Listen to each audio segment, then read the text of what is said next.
Alright, what's up guys, Single Player Nacho here.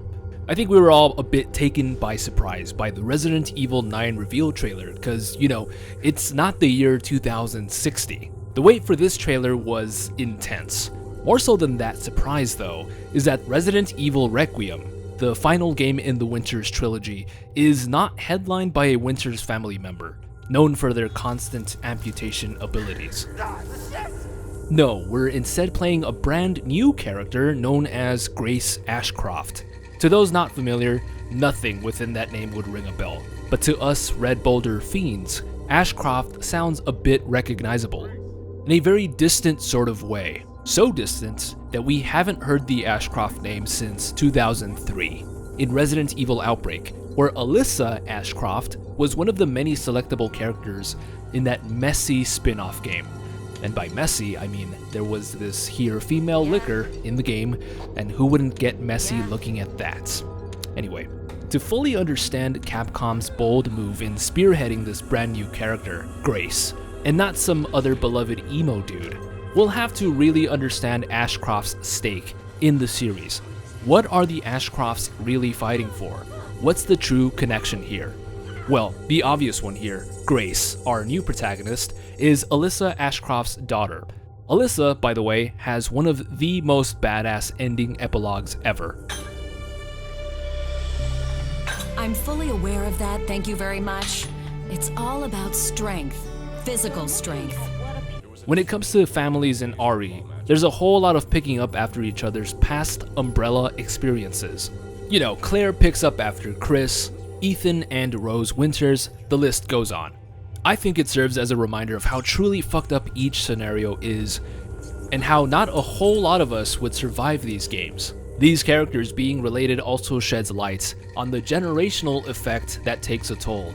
These crazy events get passed down. Eventually, we'll see protagonist's grandkids dealing with their own versions of Raccoon City. In this case, Grace's mother, Alyssa, dealt with that outbreak in Resident Evil Outbreak. Get it? But her story begins a bit before those events.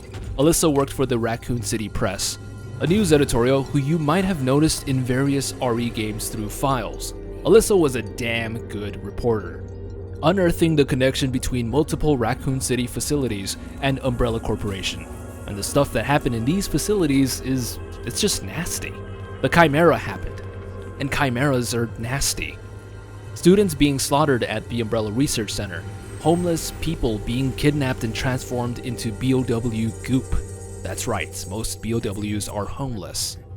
Alyssa was hot on the tracks to pinning Umbrella as this undercover bioweapons manufacturer. It eventually led her to cross paths with Ben Bertolucci, who everyone remembers as the guy in Resident Evil 2 that got fucked by a wall.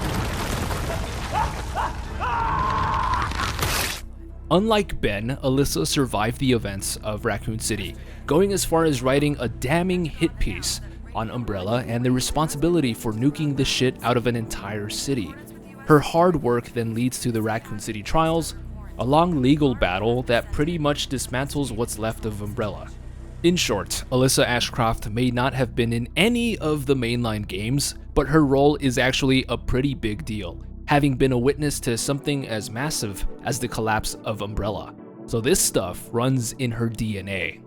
Even years after Resident Evil 2, we have a reference to Alyssa's whereabouts in Resident Evil 7, where she covered the disappearances in Dulvey, which ended up being the dozens of victims that were mutilated and converted into those moldy pests at the Baker family residence. All those years later, and we finally figured out who was printing up these sketchy looking mugshots and newspaper clippings in the Baker's basement. So, in its own little way, there is a bit of a connection between the Ashcrofts and the very beginning of this trilogy, Resident Evil 7. Alyssa's noble, yet futile, battle against bioweapon companies continued for most of her life, until it came to an end just 8 years before the events of Resident Evil 9. Another big mystery is Alyssa's untimely passing. How was she murdered? By who? After all, a lot of powerful people probably didn't want her snooping around their ultra-secret bioweapon projects. Resident Evil Requiem's trailer bluntly reveals Alyssa's passing at the Wrenwood Hotel, and how, obviously, it has affected Grace, her daughter. Grace now works for the FBI and, picking up from her mother's traits, she's a damn good detective. She gets assigned to the Wrenwood Hotel, which is without a doubt very important to Grace because of the personal stake at hand. All the hard work Alyssa did in attempting to bring down these pharmaceutical companies, Grace has now taken over that mantle. Like I said, generational effects. Where you may think these two characters, the Ashcrofts, are seemingly so random to put at the forefront of the final game of the Winter's trilogy, it's actually not that random.